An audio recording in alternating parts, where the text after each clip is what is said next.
I was about 6 years old, I was attending kindergarten at Wilson Elementary School here in Payson, Utah. And that was my only year of public education here in Utah. My parents moved to California after that. But it was an extremely important year because this happened. One day I was out playing on the playground, just sort of hanging out, and I was approached by an older woman. She's probably second grade. And I thought, this could get good, right? This is going to be interesting. And she came up to me and sort of a sing-song voice said the following to me: "Kindergarten baby born in the gravy." And I was incensed. I'm not going to lie. I was very offended. I felt like I wasn't a baby. I certainly wasn't born in gravy. I didn't even like gravy. I still don't like gravy, which makes me strange, but yeah, it is. It is what it is. So at the time I thought, you know what? I really need to demonstrate my manliness here, and I need to come up with something quick. So I sort of scanned the area, and I found some monkey bars that were sort of came out of the ground and made a little half circle and came back into the ground in, you know, not the right angle monkey bars.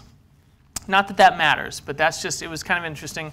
And so I got up and I thought, okay, here, I'm going to do something cool on these. So I went and I hung on one of the rungs of the monkey bars, and I thought, what I'm going to do, I wasn't thinking this explicitly, but this must have been going on somewhere in the back of my mind. I'm going to defy the laws of physics, and I'm going to propel myself from zero force, hanging both hands to the next rung of the monkey bars, and that will clearly demonstrate my manliness, and then everything will be okay. So, as you can imagine, I let go and did not propel forward and fell on the ground, hit my head, started bleeding, about as unmanly as it can get, I think. And so that, obviously, you know, 30-something years later is still stuck in my mind as a very traumatic event. I probably need some EMDR therapy to work through some of that. I haven't done that yet for that particular memory. If you were to watch my growing up experience then, from that age through probably most of high school, you would see a really, really scrawny kid, sort of like skeleton thin, terrible at sports, always picked last for, you know, kickball or basketball or whatever it is that we were doing. My clothes were typically out of style, too short, too long, whatever it was. Terrified, absolutely terrified of girls, mostly because of that early experience in kindergarten. My parents didn't have a lot of money. We lived in a fairly low-income area, and my friends would often steal things from me or somehow convince me that the stuff that I owned really was theirs and to give it to them.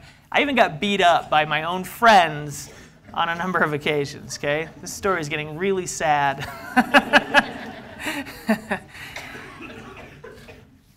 Probably because of, maybe a little bit in spite of, those early experiences, something extremely important happened for me that changed, in my opinion, the course of the rest of my life.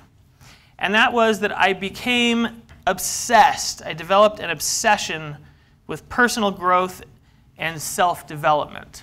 Okay? Now, my early motivations were not the best. My plan, and this is true, my goal was to become filthy rich so that I could hire all the guys that beat me up to work as my janitors and rule over them. Okay? That was my plan. Fortunately, my motivations changed over time, but my obsession or passion with personal growth and development never did change. Okay? It's become something that is ingrained in me and has been for my whole life.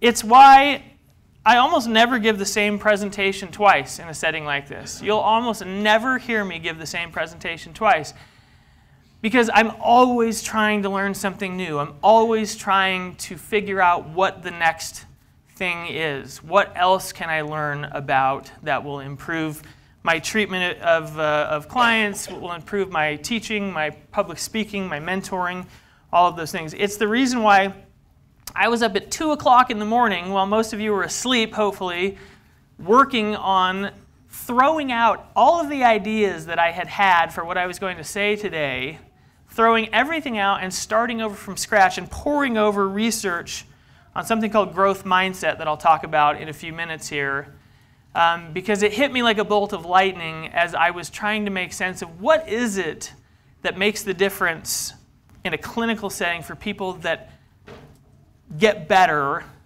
and those who have maybe not yet gotten where they want to be.